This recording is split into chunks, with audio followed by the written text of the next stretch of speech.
en direct, à nouveau avec les œufs matines. Et figurez-vous que nous sommes à nouveau confinés. Voilà, ça fait plusieurs mois qu'on refait des jolis cours de cuisine en fait, ensemble, chez moi en fait, avec les œufs matines. On n'était plus confinés, mais là ça y est, on est à nouveau confinés. Donc, d'autant plus de bonnes raisons pour faire la bonne cuisine maison avec plein d'œufs, évidemment. C'est vrai qu'on en parlera des œufs, mais c'est une mine d'or, quoi. C'est une mine d'or de possibilités, de recettes, c'est économique, c'est très bon pour la santé et en plus on en trouve. Contrairement en fait au premier confinement, on avait beaucoup de mal à trouver les œufs, et bien on en trouve partout. Alors je me présente rapidement, donc pour ceux qui ne me connaissent pas, je suis Kathleen Clarity, donc chef à l'atelier des chefs. Je suis en France depuis très longtemps. Effectivement, formée à la cuisine française, hyper fan de la cuisine française, cuisine américaine aussi, évidemment. Et effectivement, les œufs font partie vraiment de notre quotidien. Surtout maintenant, on se retrouve à nouveau tous à la maison, donc effectivement, on en mange à toutes les sauces.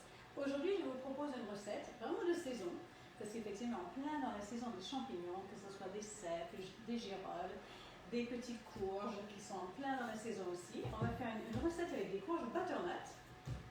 Génial. Butternut, c'est noix de beurre en fait, la traduction. Et c'est vraiment ça, c'est une chair très parfumée avec une légère couleur de beurre.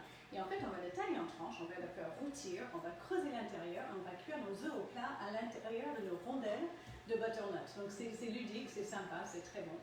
Et on va le commencer tout de suite ensemble. Donc, première chose à faire, ça va être de prendre votre courge butternut. Elle a toujours cette forme assez rigolo, plus ou moins grand. Donc il y a plusieurs tailles. Essayez d'éviter quand même les énormes. Il y en a qui poussent, qui laissent en fait trop longtemps en terre, finalement qui deviennent énormes. Ils sont un petit peu fibreux et surtout pas très évidents à couper. Moi je les aime bien assez petits comme ça. Vous avez les deux parties. Cette partie-là n'a pas de petites graines. Donc c'est super pratique. Cette partie-là, on va avoir les petites graines au milieu. Enfin, c'est très facile à enlever. Donc ce qu'on va faire, on va commencer d'abord par juste séparer les deux parties. C'est facile à couper, hein. C'est pas du tout comme un potimarron, effectivement, c'est super dur à couper. Alors lavez bien, moi je l'ai bien passé sous l'eau. Alors on peut, il y en a qui mangent la peau, s'il est bien rôti, je trouve qu'elle est très bonne. Elle est comestible de toute façon. Mais si vous les faites juste plonger dans l'eau, etc., elle ne serait pas très bonne. Mais moi je pense, le laisser, parce que ça va maintenir nos petits rondelles lorsqu'on va les faire rôtir à la poêle. Donc, on va couper des rondelles à peu près, on va dire 1 cm. Tiens, je demande à mon caméraman, est-ce que ça fait 1 cm à peu près? Ouais. Voilà. Oh, super, elle est super frais, vous voyez. Je viens de les couper et elle a toutes les petites gouttelettes d'eau, de l'eau de végétation qui sort. Ça, c'est top. Donc, on y va. On va couper des petits rondelles, bien droits, comme ceci. Vous savez, je vais vous montrer une petite astuce pour couper droit. Vous rentrez bien votre couteau. D'abord, vous posez le doigt. Le couteau, il se repose sur le doigt. Vous démarrez et ensuite, regardez, je vais tenir avec mon doigt. Je vais tenir la rondelle, il ne faut pas qu'il se barre. Et surtout, en fait, le fait de le faire comme ça va m'obliger en fait à couper droit. Pas mal comme truc, hein. Bon, des bons couteaux. Alors, essayez de faire quelque chose de bien droit. Vous savez ce que je vais faire? En fait, je vais arrêter là. Parce que j'ai assez de petits rondelles comme ça. Je vais quand même vous montrer les grandes aussi. Au fur et à mesure qu'on avance, on va tomber sur les graines. Donc, une grande. 2 grandes, voilà, ça y est, on a les petits pépins. Donc on va prendre quelques grands aussi. Je pense que les grands sont peut-être mieux d'ailleurs pour notre plat. On va faire un petit mélange des deux, tiens, des deux tailles. On les tient bien fermement. Il ne faut pas qu'ils roulent parce que là, encore une fois, on est sur quelque chose de rond qui va se mettre un petit peu à rouler. Alors regardez ce qu'on peut faire. Si ça c'est à plat, c'est petit, donc si je les tiens droit, je risque quand même d'avoir un petit problème parce qu'il va bouger. Donc je peux le mettre bien à plat. Je mets la main dessus et regardez, je vais planter mon couteau ici. Et je vais couper plutôt à plat. Hop. Comme ça, effectivement, je risque beaucoup moins de me couper. Bon, celle-là, elle est un petit peu fin. Alors, vous avez compris le principe. Ça, je peux continuer de le couper après. Ce que je vais faire là, c'est que je vais enlever toutes les petites graines du milieu. Là, c'est super parce que ça fait déjà mon petit rond, en fait, ma petite rondelle dans laquelle je vais pouvoir cuire mon œuf. On enlève tout ça. Alors, il y en a qui font griller les graines. Mais c'est vrai que les petites graines de butternut, vous voyez, elles sont toutes petites, elles ne sont pas très parfumées. Alors, les petites graines de potiron, par exemple, c'est très bon. Il y a de grandes courges. Hop, Ça, vous pouvez tout à fait les griller au four avec un petit filet d'huile d'olive. C'est super bon. Hop, ça c'est bon. Je vais faire celle-là aussi. Donc juste avec une cuillère, regardez, je vais creuser un trou au centre. Comme ceci. Alors s'il y a des petits morceaux de chair, moi je les garde. Hein. Alors là, ça ferait très bien. Ce serait parfait pour un petit bouillon de légumes, pour une petite veloutée. Voilà, super. Je veux quelque chose de bien droit. Alors je vais vous montrer autre chose.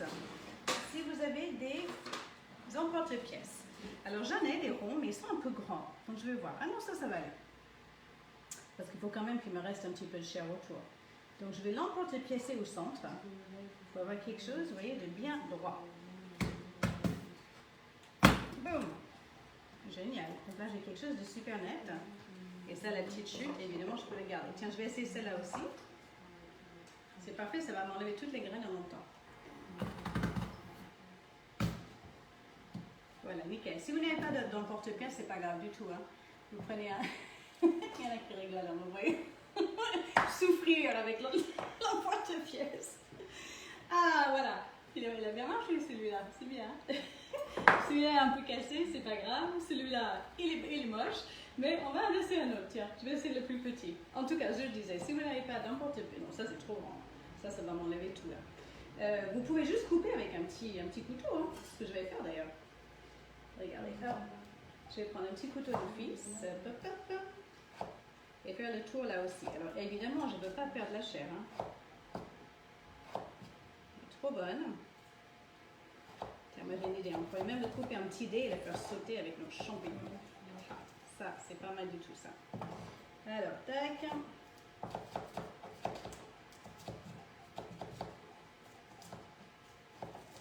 Et voilà. Alors, vous pouvez même l'emporte-piècer dans d'autres formes. Hein, si vous avez des cœurs, des triangles. Vous pouvez faire plein de choses avec, ce serait assez rigolo. Il faut quand même enlever assez de chair, sinon vous allez avoir du mal à cuire l'œuf dedans. Il faut quand même un certain espace pour que l'œuf puisse vraiment se mettre dedans. Voilà, c'est rigolo parce que j'ai plein de tailles différentes. Allez, hop.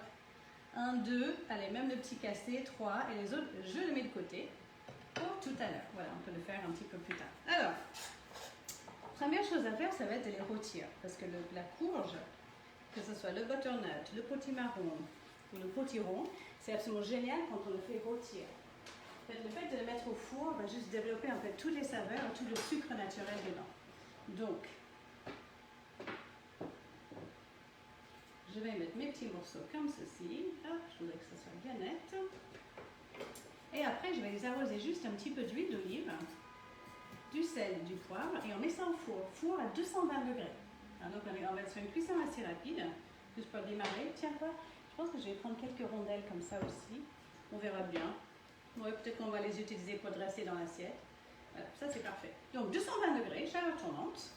Un bon filet d'huile d'olive. Du sel, du poivre. La couleur est tellement jolie ça. Ouais, c'est vraiment différent. Hein. C'est cet orange un peu clair comme ça. C'est complètement différent des autres courges. Là, quand c'est dans la saison des courges comme ça, alors n'hésitez pas, hein, goûtez-les tous parce que ils ont tous en fait un autre saveur, un autre goût, une autre texture. C'est vraiment génial. Hein. Et une des meilleures modes de cuisson pour la courge, je trouve, c'est au four. Juste bien rôti au four. Ça c'est bon. On avait du sel. Je mettrai un petit peu de piment d'Espelette, je pense, à la sortie du four. Je ne vais pas les cuire avec parce que les piments vont être un petit peu amers à la cuisson. Hop. Alors, je les arrose bien de l'huile d'olive et j'enfourne. Parfait. 220 degrés, c'est parti. Voilà, génial. Ça, on va juste laisser quelques petites minutes. Tiens, pardon, je récupère un touchon. Voilà. Quelques minutes. En fait, le temps qu'on s'occupe en fait du reste. Et ça serait largement suffisant. Alors, un petit coup de propre. La chair qui reste. Nos œufs, évidemment, qui sont là. Et après, maintenant, on va s'occuper de nos champignons, de nos girolles. Alors, les champignons, tiens. Très important, hein. Les champignons sauvages comme ça, on les trempe vraiment pas dans l'eau. Hein. Alors, celles-ci, quand je les ai récupérées, elles étaient vraiment sales. Hein, parce que c'est pas moi qui suis allée les chercher en forêt, malheureusement, j'aurais bien aimé. Donc, j'ai juste, en fait, je les ai trempées 2 secondes dans l'eau, dans mes mains. et les mains servent un peu de tamis. Donc, hop, tout de suite après, je les pose sur un torchon, sur un sopalin pour les sécher, juste pour enlever, on va dire, le gros de la terre. Et après, s'il en reste, c'est juste avec un sopalin, humide ou pas humide, hein, juste pour, ou alors une brosse à champignons. Mais celle-là, c'est bon. Ils sont nickel. Voilà, vous regardez, hein, s'il reste un petit peu de terre, hop, vous frottez un tout petit peu, et ça va. Alors, on va les couper. Je vais enlever juste un petit peu la tige. Je vais les couper en quartier, comme ça. Ça sent la forêt. Ça sent tellement bon. Et là, on est vraiment sur ces très jolis tons automnales, en fait. Hein. C'est ça ce que j'adore avec ce genre de plat. Alors, n'hésitez pas à poser des questions. Hein. Des petits commentaires. Si vous voulez me faire un petit coucou, c'est sympa. Comme je ne peux pas filmer et cuisiner en même temps, je ne vois pas. Je ne vois pas qui est connecté. Donc voilà, n'hésitez pas, je suis là pour ça. Voilà, hop. Très bien. Donc, quand ils sont très gros comme ça, on n'hésite pas en fait, à enlever un petit peu la tige. Si on a déjà trempé les champignons dans l'eau, qu'est-ce qu'on peut faire pour pas que ça altère leur goût? Est-ce que c'est trop tard? Est-ce qu'on peut corriger ça ou pas? Il faut juste bien les mettre sur un sopalin, bien les essuyer. Hein. Je n'irai pas jusqu'à les essorer dans un essoreur de salade, mais fais juste bien les essuyer, bien les laisser sécher en fait. Parce que ce qui va se passer, c'est qu'ils vont rendre trop d'eau. De toute façon, naturellement, ils vont rendre l'eau de végétation. Hein. Donc si en plus ils sont gorgés d'eau, vous allez avoir quelque chose d'un petit peu éponge. Mais je vais vous montrer au moment de la cuisson. Il y a aussi d'autres petites astuces aussi pour enlever cette eau au moment de la cuisson. Alors quand on peut, on essaie de privilégier les girolles français, une girolle française peut-être. Les champignons français, il y en a plein. Il y en a plein. Surtout en ce moment, on soutient le marché local, on soutient nos super producteurs, qui se donnent beaucoup de mal et qui sont là pour nous. Ils ont un petit peu moins de restaurants en ce moment, donc on y va, on n'hésite pas. On a de la chance d'avoir les marchés qui sont encore ouverts. Ça, c'est top. Alors, on y va. Je vais tous les faire, hein, parce qu'en fait, ça réduit un petit peu la cuisson. C'est tellement bon. Alors, tiens, prenons poignée. On peut pas aller des cèpes de petites minutes. Là. Je n'ai pas trouvé, en fait. Je n'ai pas trouvé au marché. C'était une année à cèpes, mais je pense que ça commence à être un peu la fin. En tout cas, ce qui est très important, quand vous nettoyez les cèpes, c'est que pour le coup, vous ne les passez pas du tout, mais alors pas du tout dans l'eau. Les cèpes, ce sont des véritables éponges. Donc, vous les faites que les essuyer avec un sopalin ou alors avec une petite brosse à champignons. Très important. Les champignons de Paris, on peut les passer rapidement sous l'eau. Les pleurotes sont des éponges aussi, hein, donc on fait très rapidement. J'adore ça. Les chanterelles, si vous en trouvez, c'est pareil. Les chanterelles sont un petit peu moins buvards, j'ai envie de dire. Elles sont plus fermes. Ça, c'est top. Allez, ça c'est parfait. On va également ciseler finement une échalote. Parce que l'échalote et girolles, c'est un très beau mariage. Les autres sont très bien, donc celle-là, je vais les remettre dedans. Pour passer à la cuisson. Là, c'est pareil. Les chutes bien nobles que je garde, évidemment. Ça va parfumer un bouillon, mais alors, quelque chose de formidable. Alors, une échalote. Donc, hop, super. Pour ciseler une échalote, je vais enlever l'entame. Et je laisse la racine, je le coupe en deux. Là, ça me permet de l'éplucher très facilement. Ça, c'est ma petite poubelle de table que je récupère.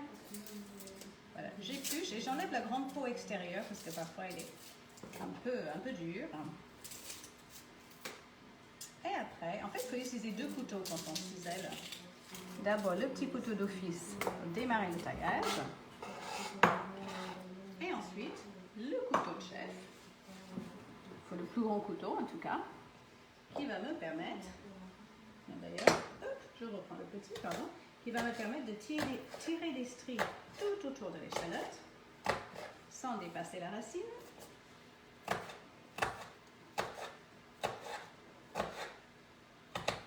Du coup, tout ça, ça maintient ensemble. Et vous allez voir, je vais moins pleurer. Peut-être. J'ai des lunettes aussi, donc ça aide. Alors après, une bonne coupe en transversale. Comme ceci. Et enfin, je garde tout ça bien à plat. La pointe du couteau sur la planche. Et c'est parti. Hop. Et en fait, ça reste intact. Donc j'ai juste plus que le petit bout de la racine que je jette. Et jusqu'à là, tout va bien. Donc c'est ce qu'on appelle ciseler, en fait, c'est des tout petits dés. Parfait, ça c'est génial. Alors ça on débarrasse et on va passer de l'autre côté à la cuisson. Alors donc nos petits rondelles de butternut sont en train de dorer au four. On va démarrer la cuisson de nos girolles. Je vais rajouter un petit peu de persil plat à la fin, donc je vais en profiter tout de suite pour le ciseler. Donc, je l'avais déjà lavé, hein. Vous le lavez bien, vous le passez bien sous l'eau. Hop.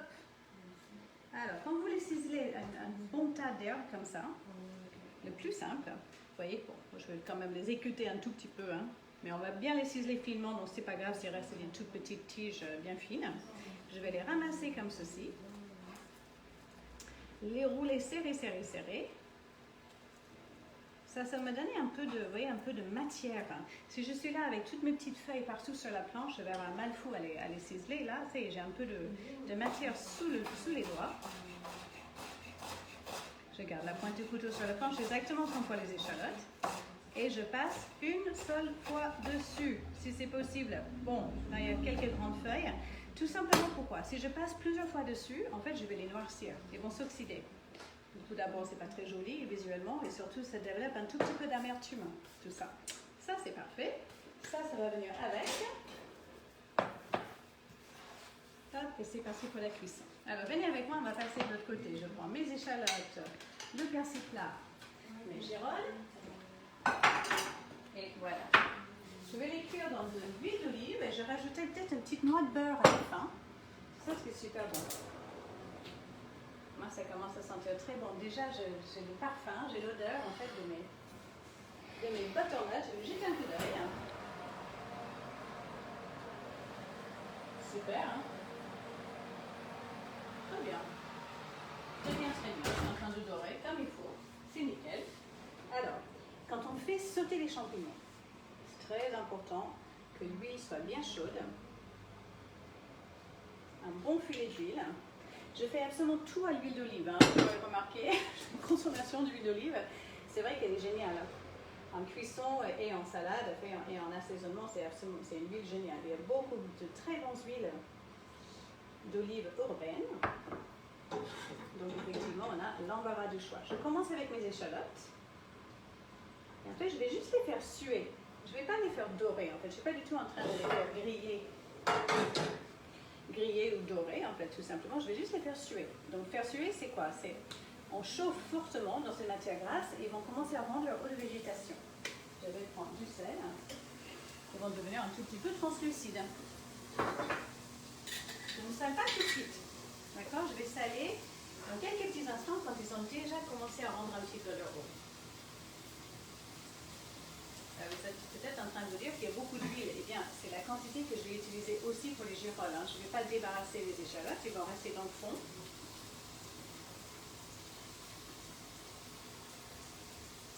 Dans le fond de la casserole. Ça, c'est parfait. C'est maintenant que je vais assaisonner. Une pincée de sel qui va aussi aider à tirer en fait l'eau de végétation. Parce que tiens, je vais choper le prof, cameraman, s'il te plaît. Il a un prénom, il s'appelle Bastien. Voilà. Alors, hop. Donc, on sale. Et c'est super. Alors, c'est parti maintenant pour les champignons. Alors, c'est parti. Donc, il y a un peu d'eau, hein, et c'est de l'huile chaude. Donc, attention, ils vont cracher leur eau assez rapidement. Alors, tout à l'heure, quand on m'a posé des questions par rapport aux champignons, s'ils ont été trempés dans l'eau, qu'est-ce qu'on fait pour l'attraper? D'abord, on les sèche bien sur un torchon ou sur un sopalin. Et après, vraiment, on les fait cuire à température très forte. Là, pour l'instant, je ne les touche pas. En fait, je laisse vraiment la chaleur pénétrer à l'intérieur des girolles et les faire rendre leur eau. On verra un peu la qualité de nos girolles aussi. Hein, parce que s'ils rendent tout de suite une quantité d'eau pas possible, vous savez que c'est quand même pas super, c'est pas super sauvage. Si, comme celle-là, hein, j'ai l'impression, hein, ils ne sont pas du tout en train de rendre trop d'eau. Eh bien, c'est très bon signe. Donc, on va les laisser tranquilles là. C'est un tout petit peu de beurre pour après. C'est impeccable. Alors, le plat qu'on est en train de faire, ça pourrait être une entrée ou alors un plat. plat léger le soir avec une salade. Moi, je pense que nous, ce soir, on va manger un plat. On mangera peut-être 2 par personne. Tiens, il y a encore un petit copain qui est arrivé. Mais sinon, ça fait une très belle entrée ici. Alors, donc je suis sur feu vif. Hein. Vous avez vu? Alors, moi, j'ai gaz à la maison. Si vous avez induction à la maison, vous mettez sur quasiment le plus fort. En fait, on ne va pas se battre jusqu'à 12 voire 20. Et voilà, quand je parlais tout à l'heure de l'eau de végétation, ça y est. Alors, vous avez vu, je n'ai pas salé. Je ne l'ai pas encore assaisonné. C'est très important. Si je mets le sel maintenant, ça va tirer encore plus d'eau. Je vais avoir quelque chose qui va un peu bouillasser. Je ne sais pas vraiment très joli mot, mais, mais c'est ce qu'il va faire. Je ne veux pas du tout ça. Je veux quelque chose de rôti. Donc, vous voyez, je ne touche pas et je laisse toute cette eau sortir et s'évaporer. Si vraiment il y en a de trop, vous pouvez aussi même en enlever un tout petit peu. Hein. Ça marche bien. Et là, je pense que c'est bon. Encore un tout petit peu. Ça cuit vite, hein. Ça cuit vite les carottes. Oh là là, ça sent les sous-bois, mais c'est absolument génial. Ça, c'est un bon petit tas d'automne, quoi. Je vous disais au début du cours, avec les œufs, mais qu'est-ce que vous avez comme possibilité de plat? Du sucré, du salé. On fait beaucoup de sucré aussi, on a fait beaucoup de pâtisserie.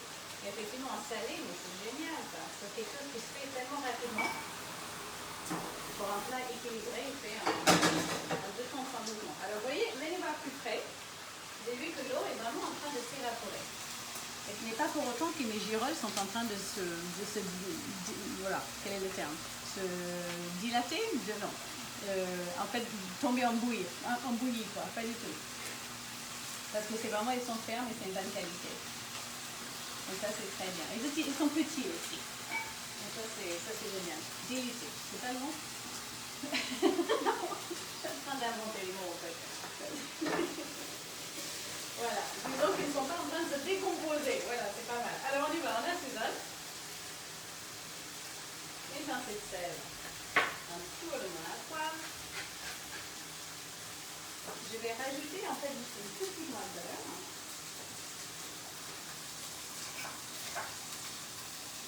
Ça va donner le petit goût génial. En fait, ça va lisser le tout. Et ça, c'est important. Ce petit beurre en fin de cuisson. On ne les cuit pas au beurre parce qu'après, le beurre il va noircir. On les cuit à l'huile. Et quand c'est bon, je vais rajouter un peu de persil plat. Comme ça, en fin de cuisson. Ça, c'est parfait. Alors voilà ce que je vais faire. Je vais les remettre là-dedans, pour mon petit saladier. On va se servir en fait de la même poêle pour cuire nos butternut et nos œufs. Parfait. Hop. C'est pas la peine de sortir plein de casseroles, plein de poêles et plein de matos. Ça va être parfait. Donc ça, c'est bien chaud, tout va bien. Alors, je vais récupérer mes petits rondelles de butternut. Nickel. Regardez, moi, comme je disais, je voulais que ça soit juste un petit peu doré. Tiens, je vais montrer de l'autre côté. Super. Si je prends un petit couteau, vous avez vu? Voilà. Ça rentre sans problème. Il y a une légère résistance quand même. Je voudrais que ça soit un petit peu al dente. C'est pas une purée. Donc ça, c'est top. Alors, ces deux-là vont être parfaits. Celle-là va être rigolo. Celle-là va être encore plus rigolo. Mais bon, on va essayer. Allez, j'ai les girolles de côté. Je vais récupérer mes œufs. Tiens, on va les faire là-bas. Et justement, on va en profiter pour parler des œufs. Alors, donc, les œufs. Plusieurs catégories d'œufs. Moi, chez Matine, je prends toujours les œufs plein air. Voilà, pardon. Ils sont superbes. Alors, regardez. Et c'est toujours marqué dessus. Donc, c'est très facile à repérer. Plein air. Et il y a un chiffre. Donc, je vois là, c'est le chiffre 1. Je ne sais pas si on voit bien. Le 0, c'est pour le bio. Le 1, c'est pour le plein air. Et ensuite, au-delà, c'est plutôt des œufs en batterie. Privilégions plutôt le 0 ou le 1. Plein air. Parfait. Donc, ça, c'est génial. Je vais les casser dans un petit ramequin à part. On va commencer un par un. Alors, je vais chauffer ma poêle. Je vais remettre une petite noix de beurre. parce que j'ai déjà tout petit peu d'huile dans le fond. Donc si vous n'avez plus d'huile, vous en rajoutez un petit peu. Même pas mal de beurre, hein, tant qu'à faire. Hein. Et ça va vraiment parfumer. Là, quand on est bien mousseux, je vais mettre mes petites rondelles de butternut dedans. Tout à l'heure, je disais que je n'étais pas sûre si je voulais garder la peau. Et en fait, finalement, je suis très contente de l'avoir gardée, parce que ça maintient mes petites rondelles bien intactes. Bon, on essaie un petit, il va être rigolo celui-là, parce que là, il va se mettre partout. Mais je trouve ça très marrant. On peut même en laisser un comme ça qui n'est pas fait, qui n'est pas coupé. Ok, donc ça c'est super. Tout est bien chaud. Je vais commencer avec un premier œuf que je verse en plein centre. Alors, il est évident que le blanc il va déborder un tout petit peu. C'est normal, hein, parce que l'œuf il est un tout petit peu plus grand que mes rondelles. Et ça, pour le coup, aucun souci. Ou alors, ce que je peux faire, je vais vous montrer même un autre astuce, un truc un peu rigolo. Surtout sur le petit, je vais mettre le jaune au centre. Tout le jaune, tiens. Après le blanc, je peux le remettre. Et là, hop. Un dernier. Vous avez vu que je mets les coquilles toujours à part. Hein. C'est important. Parce que c'est jamais très très hot. On les jette direct. Je mets le jaune au centre. Je vais verser un peu de blanc. Voilà. Là, c'est tout propre. C'est rigolo. On a une espèce de mélange de trucs là-dedans. C'est pas mal du tout. Là, j'ai presque envie de mettre un œuf dessus. Comme ça, c'est rigolo, on essaie plein de choses. Qu'est-ce que ça? On va essayer plein de choses ensemble. Alors, tac, tac, tac. Celle-là, nickel. Ça, je vais être obligée de le vider. Je prends le jaune.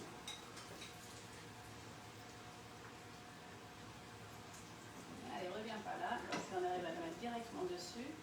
Quasiment, donc il va casser, mais c'est pas grave du tout, il sera juste à côté. On appelle l'œuf au plat dessus.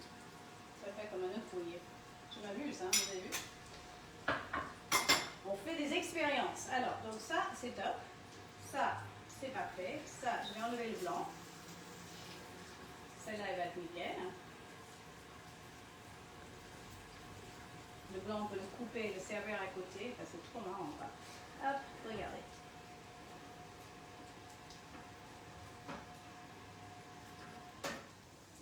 Voilà, donc on va laisser ça cuire tout doucement pour le coup. Je vais baisser le feu. On peut même couvrir, hein, si on veut. Regardez, je récupère tout le blanc d'un côté. Et on va laisser le jaune cuire tranquillement. Hop.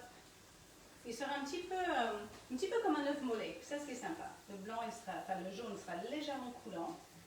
Comme ça, on va pouvoir tremper le pain dedans. Ça va être génial. Voilà, on détache un petit peu.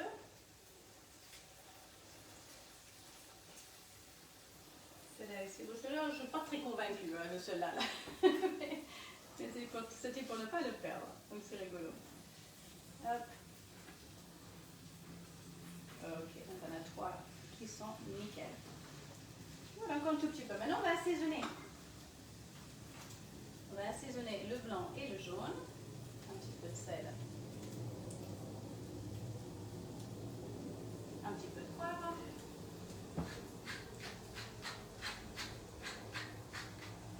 Et on attend tranquillement que ça finisse de cuire. Hein. Tiens, je vais sortir peut-être un couvercle là. De ce côté-là, parce que ça va l'aider en fait à cuire un petit peu plus rapidement. Comme si c'était souple là, vous voyez. Alors on voit comme ça, sans le couvercle. Après, hop, je vais le poser là. Du coup, ça va cuire légèrement à la vapeur en fait. Voilà, nos 3 super rigolos. Ça c'est vraiment, vous savez, c'est des genres de recettes qui va tellement plaire aux enfants. Là, ce côté un peu ludique. Avec un petit œuf à trous. Et c'est pas mal du tout. On y est presque. Mais je pense en entrée, vous pouvez compter 1 par personne. En plat, on pourrait peut-être en compter 2. À peu près 2 par personne. Ce serait pas mal du tout. Je vais enlever le blanc. Je vais le couper tranquillement à côté.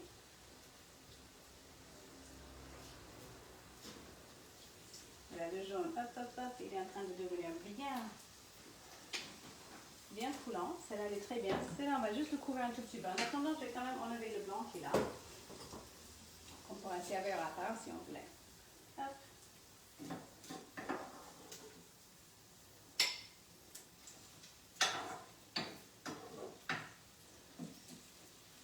Super. Petit coup de couvercle. Et c'est bon. Alors là, je fais ça avec de la courge, mais autre chose qui est très sympa l'été, par exemple, quand on est en pleine saison des poivrons, vous coupez les rondelles de poivron rouge, poivron vert et poivron jaune, assez épaisses, et vous faites cuire un petit œuf au plat au centre. Ça marcherait très bien aussi. Les rondelles en fait de courgettes pourraient très bien marcher aussi. Alors, il faut juste bien regarder la taille des ronds pour être sûr qu'on a quelque chose de suffisamment grand pour finalement accueillir l'œuf au milieu. Là, je pense qu'on est pas mal du tout. Là, j'ai ces deux-là, qui ont une super tête, qu'on va pouvoir servir. Je ne les retournerai pas. Je pense que là, vous êtes peut-être en train de vous poser des questions à la maison, est-ce qu'on les retourne? Et non, parce qu'en fait, vous allez... Là, je voudrais voir le jaune, en fait. Je trouve ça rigolo quand on voit bien le jaune. Bien net, comme ça. Hop.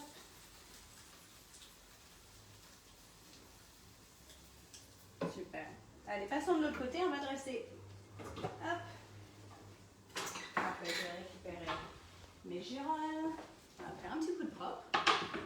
Un bon petit coup de propre. Avant de dresser. Voilà, je vais récupérer les assiettes.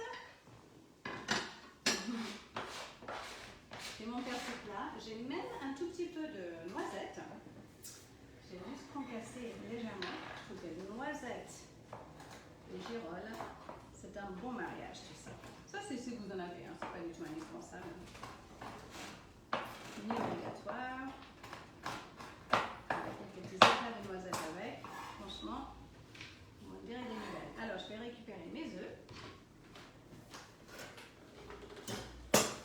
Ils sont là.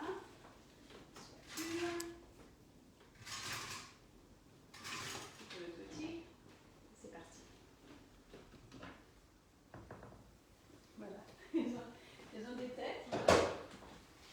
Assez rigolo. Hein. Tiens, je vais prendre une petite assiette. Une assiette un peu type entrée. Tiens, je vais prendre celle-là qui a eu le temps de finir de cuire. Hop. Tout à fait soleil. Donc le jaune est un peu coulant. Ça, c'est top. Ça, j'adore le petit aussi là. Le jaune est un peu coulant. Le blanc aussi. Donc là, c'est sûr qu'il va falloir prévoir plein de mouillettes pour tremper les œufs de pain là-dedans. Ça va être trop bon. Hop. Après, je vais dresser mes girolles. Ils sont là. Ouais, ils sont encore chauds. Tout va bien. Plein de petits girolles.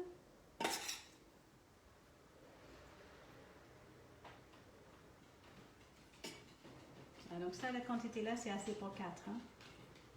Donc, hop. Parfait. Je vais mettre quelques noisettes.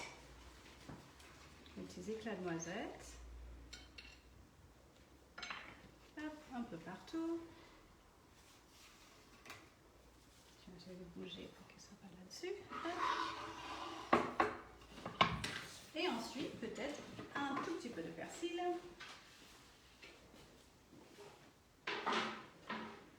Et voilà. Et enfin, ouais, un peu de persil là. Et enfin, on va finir, tiens, comme ça, top. On va finir avec un tout petit peu de piment d'Espelette. Comme je disais, je ne l'ai pas mis en cuisson parce que ça développe un peu d'amertume. Mais le piment, vous pouvez le rajouter à la fin. Et c'est génial. Le piment d'Espelette, vous connaissez, hein, c'est bien connu maintenant, mais en fait, c'est très parfumé. Ça n'apporte pas de piquant, ça apporte vraiment une petite saveur supplémentaire qui est absolument géniale. Ça y est, qu'en pensez-vous là? Nos petits œufs, hop, nos œufs au plat, nos petits courges butternut avec un œuf au plat, des petites girolles sautées, quelques noisettes et c'est bon. Moi je trouve que c'est un plat, hein, plus qu'une entrée. Qu'en pensez-vous? Une petite salade à côté là, ça va être génial. Voilà. Merci beaucoup de suivre des lives, de suivre ces lives Mathilde. C'est tellement sympa pour moi de créer des recettes et de voir les gens vraiment les reproduire Et vraiment, c'est régalé avec à la maison, c'est absolument génial. Alors, je vous conseille aussi d'aller faire un tour sur la page Facebook des Omatines. Il y a beaucoup de recettes, beaucoup d'idées. En fait, en ce moment, on a tous besoin d'idées pour les repas rapides, le soir, les midis. On est beaucoup à la maison, n'est-ce pas? Donc, n'hésitez pas à aller faire un petit tour. Nous, on se retrouve, en fait, le mois prochain. Espérons qu'on n'est plus confinés, on verra bien. Le mois prochain pour un autre petit plat. Là, pour le coup, ça va être quelque chose de sucré. Voilà, ça va, quelque chose de sucré pour les fêtes.